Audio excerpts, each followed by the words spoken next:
What I'd like to go over is how to foam roll your hip flexors, quads, as well as your TFL.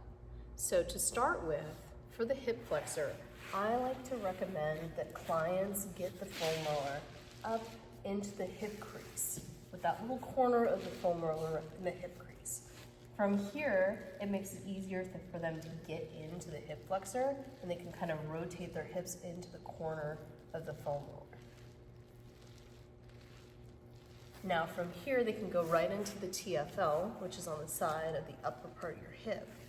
And they just, back leg goes on top, and then they can just roll forward and backward on that side of their hip to hit the TFL. From there, they can go into the quads. Now for the front part of the quads, the hips are going to be squared towards the ground, and you're going to slowly roll back and forth, looking for any points of tension.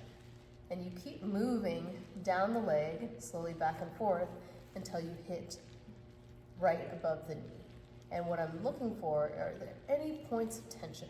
And if I find a point of tension, I'm going to want to spend some focused time just rolling back and forth. I can also try dragging my leg side to side, like so. And I can also go and bend and straighten that leg as well. And then from there, I want to go a little bit more laterally, and I want to have my hips about 45 degrees. And then from here, what I want to do is just do the same thing, where I'm going to start at the hip and just slowly make my way down. And again, I'm looking for any points of tension. And if I find any, I'm going to spend some focused energy just rolling back and forth, or like I said, going side to side, or bending and straightening that leg.